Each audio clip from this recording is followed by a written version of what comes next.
नमस्कार, आप देख रहे हैं IBC 24। मैं हूं आप सभी के साथ रचना नितेश। बुलेटिन में बहुत बहुत स्वागत है आपका। इंदौर में बीजेपी की 2 दिवसीय बैठक में शामिल होने आए प्रदेश प्रभारी मुरलीधर राव ने मुख्य मुद्दों को लेकर खुलकर बातचीत की। बैठक में मुख्य रूप से नगरीय निकाय चुनाव को लेकर पार्टी की रणनीति का मुद्दा छाया रहा। वहीं बैठक के 2 महत्वपूर्ण सत्रों के बाद मीडिया से चर्चा करते हुए मुरलीधर राव ने कहा कि नगरीय निकाय चुनाव में पार्टी पूरी ताकत के साथ उतरेगी, पॉलिटिकल टारगेट तय किए जाएंगे। मुरलीधर राव ने बैठक के एजेंडे के बारे में बात करते हुए कहा कि उम्मीदवार चयन को लेकर पार्टी ने प्रारूप तैयार करने का फैसला किया है और इसके तहत ही प्रत्याशियों का चयन किया जाएगा। उन्होंने स्पष्ट किया कि इन चुनावों में युवाओं को मौका मिलेगा। उन्होंने कहा कि टिकट वितरण में पार्टी के बड़े नेताओं के परिजनों का दावा उसके काबिल कार्यकर्ता के तौर पर देखा जाएगा। मुरलीधर राव ने आगे कांग्रेस के आरोपों पर प्रतिक्रिया देते हुए कहा कि कांग्रेस को उसका शीर्ष नेतृत्व ही खत्म कर रहा है। इसके अलावा उन्होंने ज्योतिरादित्य सिंधिया के साथ आए समर्थकों को पर्याप्त मौका नहीं देने के आरोप को पूरी तरीके से गलत बताया। वहीं बीजेपी प्रदेश अध्यक्ष VD शर्मा ने कहा कि हर समाज और वर्ग के साथ लेते हुए नगरीय निकाय चुनाव जीतेंगे। टारगेट्स तय करके कि भाजपा मध्य प्रदेश को श्रेष्ठ मध्य प्रदेश बनाने के लिए नीचे तक पार्टी को तैयार करना और लड़ाइयां लड़ना, ये आज की पदाधिकारी बैठक में हमने चर्चा किया। ट्राइबल्स, शेड्यूल्ड कास्ट, किसान और यूथ, ये हमारे इम्पॉर्टेंट प्रायोरिटी एरियाज रहेंगे। हम सब मिलकर के मंथन कर रहे हैं कि किसी कोने में अगर हम कहीं छूटे हैं तो वहां तक हम कैसे पहुंचेंगे। कहीं हमारी कोई वीकनेस है तो उसको सशक्त बनाने के लिए हमारी भूमिका कैसे बनेगी।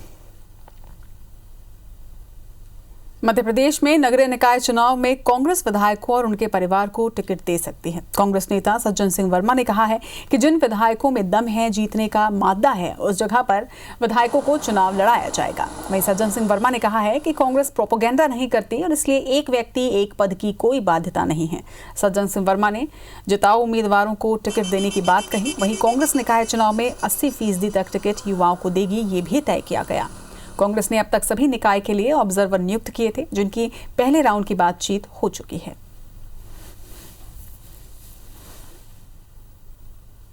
बिल्कुल, हम तो इसमें कोई प्रतिबंधन नहीं है कि विधायक है तो लड़ नहीं सकता महापौर का चुनाव। कुछ विधायक जो कॉम्पिटेंट है, जिनमें दम है, जीतने का मादा है, कुछ जगह पे हम विधायकों को भी चुनाव लड़ाएंगे। मध्य प्रदेश में सरकार के खिलाफ आंदोलन पर उतारू सहकारिता विभाग के जूनियर सेल्समैन की नियुक्ति का इंतजार कर रहे अभ्यर्थियों के लिए सुकून की खबर है। दरअसल सहकारिता मंत्री अरविंद भदौरिया ने 3569 जूनियर सेल्समैन की नियुक्ति का रास्ता साफ कर दिया है। भदौरिया ने कहा कि 10 फरवरी तक चयनित जूनियर सेल्समैनों की नियुक्ति हो जाएगी और इसके लिए चयनित अभ्यर्थियों को जिले के सक्षम अधिकारी से मिलकर अपने डॉक्यूमेंट्स को वेरीफाई कराने होंगे। 10 फरवरी के पहले ज्वाइनिंग लेनी होगी। वहीं बता दें कि साल 2018 में चयनित होने के बाद 3569 जूनियर सेल्समैन नियुक्ति की राह देख रहे थे। हमारे जो लैपटॉप बैठे हुए हैं, मुख्यमंत्री महोदय ने तुरंत उसको ध्यान में लेते हुए सभी पैक्स संस्थाओं में 3629 कनिष्ठ संविदा विक्रेताओं की नियुक्ति करने के निर्देश जारी कर दिए गए हैं। सभी ये लोग अपने जिलों में सक्षम अधिकारी से अपने डॉक्यूमेंट्स दिखाकर 10 फरवरी तक ज्वाइनिंग की स्थिति में आ जाएंगे। दतिया प्रशासनिक महकमे में उस समय खलबली मच गई जब बड़ौनी प्रवास पर पहुंचे गृह मंत्री डॉक्टर नरोत्तम मिश्रा ने राजस्व संबंधी शिकायतों के मामले में मंच से ही तहसीलदार सुनील वर्मा के निलंबन की घोषणा कर डाली। इस घोषणा के बाद जहां ग्रामीण ताली बजा रहे थे तो वहीं प्रशासनिक महकमे में हड़कंप की स्थिति बनी हुई थी। गृह मंत्री डॉक्टर नरोत्तम मिश्रा बड़ौनी में पात्रता पर्ची वितरण कार्यक्रम में शामिल होने के लिए बड़ौनी पहुंचे थे। इस दौरान वहां तहसील संबंधी समस्याओं सहित अन्य मामलों को लेकर 50 से ज्यादा ग्रामीणों ने उन्हें आवेदन सौंपकर अवगत कराया था, जिसका मौके पर ही निराकरण करने के लिए उन्होंने मंच से माइक संभाला। तहसील के संबंधित अधिकारी कर्मचारियों को बुलाया। बावजूद इसके काफी देर तक जब मंच के पास तहसीलदार सुनील वर्मा नहीं पहुंचे तो गृह मंत्री ने नाराजगी जताते हुए तहसीलदार वर्मा के निलंबन की घोषणा कर दी। तहसीलदार कौन है यहाँ? तहसीलदार तहसील से कौन है यहाँ पे? तहसील का कौन कर्मचारी है यहाँ? बुला या कौन है चार्ज में तहसीलदार? मैं उनको निलंबित करने की घोषणा करता हूँ।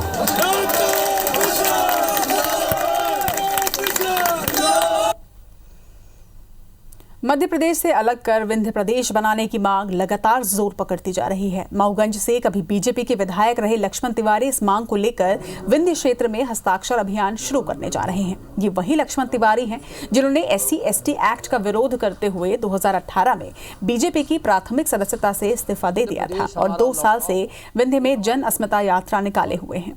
लक्ष्मण तिवारी का दावा है कि इस हस्ताक्षर अभियान से बीजेपी विधायक नारायण त्रिपाठी भी जुड़े हुए हैं। आपको बता दें, मैहर विधायक नारायण त्रिपाठी ने विंध्य प्रदेश की मांग को लेकर भोपाल में एक बैठक भी की थी। इससे नाराज होकर बीजेपी ने त्रिपाठी को पार्टी कार्यालय में तलब किया था।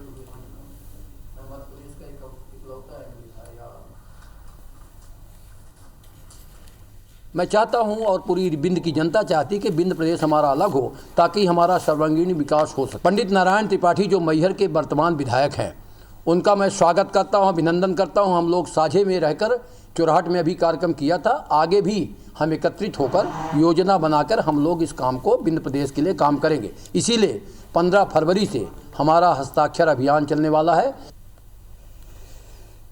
मुरैना में राज्यसभा सांसद ज्योतिरादित्य सिंधिया ने अपने निजी कोष से जहरीली शराब के पीड़ित परिवारों को आर्थिक मदद दी है। छैरा मानपुर गांव में मृतकों के परिजनों को 50-50 हजार रुपए के चेक बांटने पहुंचे प्रदेश के नगरीय विकास एवं आवास राज्य मंत्री OPS भदौरिया ने साफ कहा कि कांग्रेस के पास केवल आरोप लगाने के अलावा कोई और काम नहीं बचा। वो अपना काम कर रही है और प्रदेश में सरकार में बीजेपी सरकार लगातार कोशिश कर रही है कि वो किस तरह से प्रदेश को इस तरह के माफियाओं से मुक्त करा सके और जल्द ही इसके परिणाम देखने को मिलेंगे।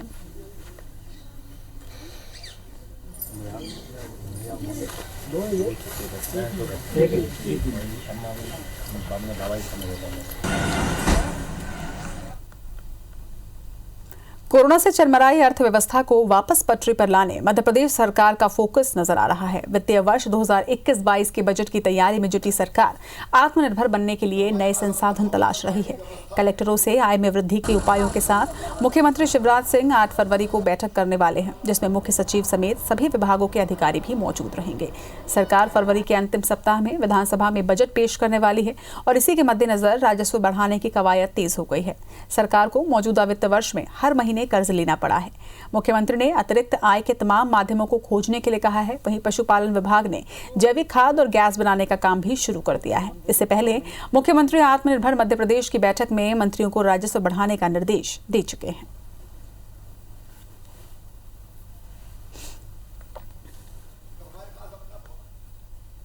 इंदौर में बेसहारा बुजुर्गों को मवेशियों की तरह गाड़ी में भरकर शहर के बाहर छोड़े जाने की घटना के 48 घंटे के बाद कलेक्टर मनीष सिंह को अपनी गलती का एहसास हुआ है। इसे लेकर उन्होंने खजराना मंदिर में भगवान गणेश से माफी मांगी है। कलेक्टर ने बुजुर्गों के साथ हुई अमानवीय घटना पर भगवान से क्षमा मांगी है। सिंह ने कहा कि निगम द्वारा गलती हुई है और एक अधिकारी होने के नाते मैंने ईश्वर से माफी मांगी है। दरअसल खजराना गणेश मंदिर में तिल चतुर्थी महोत्सव रविवार से शुरू हो गया, जो 2 फरवरी तक मनाया जाएगा। कलेक्टर ने ध्वजा पूजन कर भगवान गणेश को तिल गुड़ के 51,000 लड्डुओं का भोग समर्पित किया। इस दौरान शहर के मुखिया होने के नाते शहर की जनता की सेहतमंद रहने की प्रार्थना भी उन्होंने की।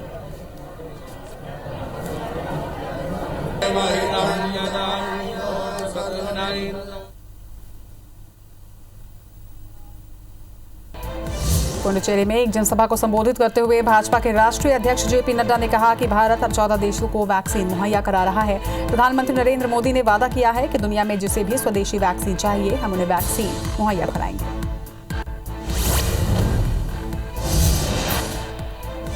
किसान आंदोलन की वजह से पंजाब में हालात तनावपूर्ण बने हुए हैं। पंजाब के किसान बढ़ चढ़कर दिल्ली बॉर्डर पर चल रहे आंदोलन में शामिल हो रहे हैं। ऐसे में पंजाब के मुख्यमंत्री कैप्टन अमरिंदर सिंह ने राज्य में हालात की समीक्षा करने के लिए 2 फरवरी को सर्वदलीय बैठक बुलाई है।